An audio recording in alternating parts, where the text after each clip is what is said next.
বাংলাদেশ বেতার সিলেট। এবারে শুনুন স্থানীয় বাংলা সংবাদ। আসসালামু আলাইকুম। বাংলাদেশ বেতার সিলেট সংবাদ পড়ছি নন্দিনী রায়। মাহে রমজানের শেষ শুক্রবার বা শেষ জুমা আজ। মর্যাদাপূর্ণ এই দিনটি মুসলিম বিশ্বে পবিত্র জুমাতুল বিদা নামে পরিচিত। মুসল্লিদের কাছে এর আলাদা একটি বিশেষ তাৎপর্য রয়েছে। এটি রমজান মাসকে এক বছরের জন্য বিদায়ের ইঙ্গিত দেয়। মুসলমানদের কাছে এমনিতেই সপ্তাহের অন্য দিনের চেয়ে শুক্রবারের মর্যাদা বেশি, আর রমজান মাসের শুক্রবারগুলোর মর্যাদা আরও বেশি। আগামী বছরে আরেক রমজানের কোনো জুমা ভাগ্যে নাও জুটতে পারে, সে বিশ্বাস থেকেই মুসলমানরা জুমাতুল বিদা বা রমজানের শেষ জুমাকে বিশেষভাবে গুরুত্ব দিয়ে থাকেন। এই দিনে মসজিদে মসজিদে জুমার খুতবায় রমজান মাসের ফজিলত ও ইবাদতের গুরুত্ব ব্যাখ্যা সহ বিশেষ দোয়া করা হয়। মুসলমানদের প্রথম কিবলা বায়তুল মুকাদ্দাস মুক্তির লক্ষ্যে রমজান মাসের শেষ শুক্রবার সারা বিশ্বে আল কুদুস দিবস হিসেবেও পালিত হয়। প্রতিবারের মতো এবারও সিলেটের বিভিন্ন মসজিদের পাশাপাশি হযরত শাহজালাল ও শাহপরান রহমতুল্লাহি আলাইহির দরগাহ মসজিদগুলোতে জুমার নামাজ আদায় করবেন ধর্মপ্রাণ মুসল্লিরা। জুমা শেষে মুসল্লিরা মহান আল্লাহর দরবারে ক্ষমা ও রহমত কামনা করবেন। এদিকে পবিত্র রমজান মাসের শেষ শুক্রবার জুমাতুল বিদা পালিত হয়েছে মৌলভীবাজারে। আজ শুক্রবার জুমার নামাজে হযরত সৈয়দ শাহ মুস্তফা মাজার মসজিদ সহ জেলার 7টি উপজেলা ও 5টি পৌরসভার ছোট বড় 2550টি মসজিদে প্রায় 1.5 লাখ মুসল্লির সমাগম ঘটে। প্রতিটি মসজিদে তিল ধারণের ঠাঁই ছিল না। অনেক মুসল্লিকে রাস্তায় জায়নামাজ বিছিয়ে নামাজ আদায় করতে দেখা গেছে। নামাজ আদায় শেষে দেশ, জাতি ও মুসলিম উম্মার মঙ্গল কামনা করে বিশেষ মোনাজাত করা হয়। যথাযথ ধর্মীয় মর্যাদা ও ভাবগাম্ভীর্যের মধ্য দিয়ে দেশে গতরাতে পালিত হয়েছে পবিত্র লাইলাতুল কদর। শবে কদর মানে অতিশয় সম্মানিত ও মহিমান্বিত রাত বা পবিত্র রজনী। মুসলিম উম্মার কাছে লাইলাতুল কদর মর্যাদাপূর্ণ পবিত্র রজনী। মহান আল্লাহ পাক লাইলাতুল কদরের রাতকে অনন্য মর্যাদা দিয়েছেন। হাজার মাসের ইবাদতের চেয়েও এই রাতের ইবাদত উত্তম। এই রাতে আল্লাহর অশেষ রহমত ও নিয়ামত বর্ষিত হয়।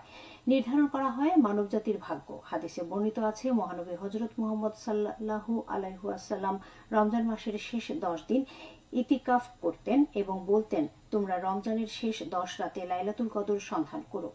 মহান আল্লাহর নৈকট্য লাভের আশায় পবিত্র এই রাতটি ধর্মপ্রাণ মুসল্লিরা ইবাদত বন্দেগীর মাধ্যমে কাটিয়ে দেন। কামনা করেন মহান রবের অসীম রহমত, নাজাত, বরকত ও মাগফিরাত। মহিমান্বিত এই রাতে পবিত্র কোরআন তিলাওয়াত, হামদ, নাত, ওয়াজ মাহফিল, মিলাদ, কিয়াম ও বিশেষ মোনাজাতের মাধ্যমে প্রার্থনা করেন মুসলিম সম্প্রদায়। সিলেটের বিভিন্ন মসজিদের পাশাপাশি হযরত শাহজালাল ও শাহপরান রহমতুল্লাহি আলাইহির দরগা প্রাঙ্গণেও বিশেষ প্রার্থনা অনুষ্ঠিত হয়। এদিকে পবিত্র লাইলাতুল কদর উপলক্ষে মৌলভীবাজার শহরের হযরত সৈয়দ শাহ মুস্তফা রহমতুল্লাহি আলাইহি মাজার মসজিদে পবিত্র কোরআন তেলাওয়াত, ধর্মীয় বয়ান, শিরনি বিতরণ এবং দেশ ও জাতির মঙ্গল কামনা করে আখিরি মোনাজাতের আয়োজন করা হয়। অপরদিকে জেলা ইসলামিক ফাউন্ডেশনের কার্যালয়ে পবিত্র শবে কদরের গুরুত্ব ও তাৎপর্য বিষয়ক আলোচনা সভা এবং শবে কদরের ফজিলত ও করণীয় শীর্ষক বয়ান, ওয়াজ, মিলাদ ও মোনাজাতের আয়োজন করা হয়। সভায় আলিম উলামা সহ বিভিন্ন শ্রেণী ও পেশার লোকজন উপস্থিত ছিলেন। জেলা ইসলামিক ফাউন্ডেশন এর আয়োজন করে। এদিকে যথাযোগ্য ধর্মীয় মর্যাদা ও ভাবগাম্ভীর্য পরিবেশে গতকাল দিবাগত রাতে হবিগঞ্জ জেলায়ও পবিত্র লাইলাতুল কদর পালিত হয়েছে। রাতে তারাবি নামাজের সময় হবিগঞ্জ শহরের কোর্ট জামে মসজিদ ও চৌধুরী বাজার কেন্দ্রীয় জামে মসজিদ সহ সকল মসজিদগুলোতেই প্রচুর মুসল্লির সমাগম ঘটে। রাতে মসজিদে মসজিদে মোনাজাতে আল্লাহুম্মা আমিন, আল্লাহুম্মা আমিন ধ্বনিতে মুখরিত হয়ে ওঠে। মুসল্লিদের মোনাজাতে এক অন্যরকম পরিবেশের সৃষ্টি হয়। নামাজের ফাঁকে ফাঁকে মুসল্লিরা রাতে আত্মীয় স্বজনের কবর জিয়ারত করতে বিভিন্ন কবরস্থানে গিয়ে ফাতিহা পাঠ করে তাদের রুহের মাগফিরাত কামনা করে মোনাজাত করেন।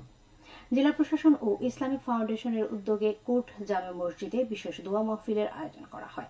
এ সময় উপস্থিত ছিলেন জেলা প্রশাসক ডক্টর মোহাম্মদ ফরিদুর রহমান, ইসলামিক ফাউন্ডেশনের ডিডি মোহাম্মদ মনিরুজ্জামান সহ জেলা প্রশাসনের বিভিন্ন স্তরের কর্মকর্তারা।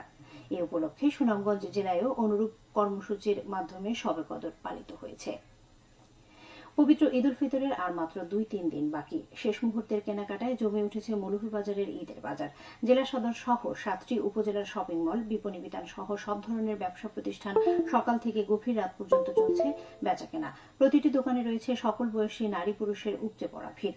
পবিত্র ঈদ উল ফিতর এবং বাঙালির প্রাণের উৎসব পহেলা বৈশাখকে মাথায় রেখে দুটি উৎসবের উপযোগী জামা কাপড় পাঞ্জাবির সমাহারে জেলা সদরের প্রতিটি শপিং মল, বিপণী বিতান বর্ণিল সাজে সজ্জিত করা হয়েছে।